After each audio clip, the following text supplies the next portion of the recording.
Hello everyone, my name is Josh and welcome back to High Five Church History.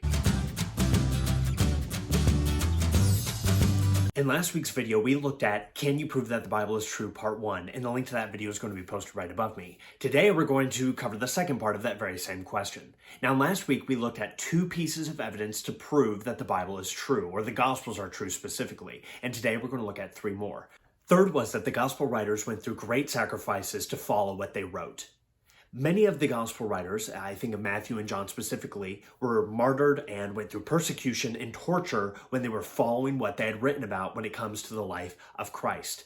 You see all four of the gospel writers undergoing a life of a lot of obedience and much loyalty to the teachings of Christ.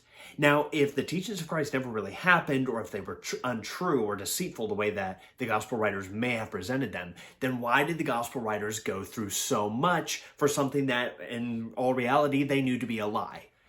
So in other words, the great sacrifices and the life of loyalty to the teachings of Christ are another piece of evidence that the Gospels are actually true. Fourth, we have the credibility of the gospel writers themselves. Matthew was a Roman government official. Mark was an early Christian missionary with Paul and was also a close follower of Peter. Then we see Luke, who was a practicing physician, and we have John, who was an early church leader as well. All four of these men were competent witnesses. There are credibility to their name, to their status, and what they did in life. So consequently, anyone who doubts the gospel writers has to provide sufficient proof that their competency and their credibility should be doubted and can't be accepted. Until then, we have another sure piece of evidence that the gospels are true. Fifth, we're going to see that the gospel writers really leaned into socially awkward situations to actually plead their case. Now, the reason this is different is they don't paint themselves or early Christians as necessarily ideal. Think about the way Jesus Christ died. Crucifixion, that's the most humiliating way someone could die at that time. And yet they're saying, this is how our leader died. Really nothing to brag about at the time. Second, we also see that the gospel writers lean into the witnesses of women when it comes to the first people to see that Jesus actually resurrected from the dead. Why is this a big deal? Well, in Jewish law at that time, in Jewish courts, a woman's testimony would not be accepted as valid. But yet in the Gospels, we see women who see Jesus Christ first and come back and tell the apostles. And the gospel writers, put that in their accounts. Then last, we see that the gospel writers really don't paint rosy pictures when it comes to the cowardice, to be frank, of the apostles when Jesus is taken by the Romans, crucified, and is buried. And even sometime after he rises again from the dead. In other words, the gospel writers are very, very upfront. They're very frank, even on socially awkward situations. So now we have 5 pieces of evidence to prove that the gospels are true.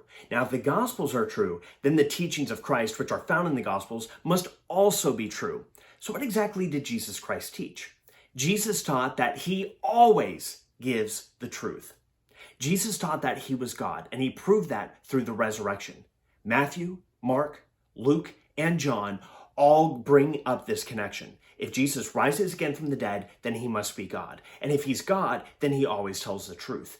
Jesus in John 14:6 explicitly says this. He says, I am the way, the truth, and the life. So here's what this implies. If Jesus is God and always tells the truth, then whatever Jesus teaches about the Old and New Testaments is true as well. So then what did he teach about? In Luke 24:44, Jesus says that the Old Testament, the law, the prophets, and the writings, or the Psalms, are all true. This is the way that the Hebrews broke up the Old Testament in those 3 sections. So Jesus is saying all 3 of these sections, all of the Old Testament, testify and bear true witness about who I am, and every other claim that they have is true as well. So we see that Jesus stamps his authority on the Old Testament. But what about the New Testament? What about those 27 books?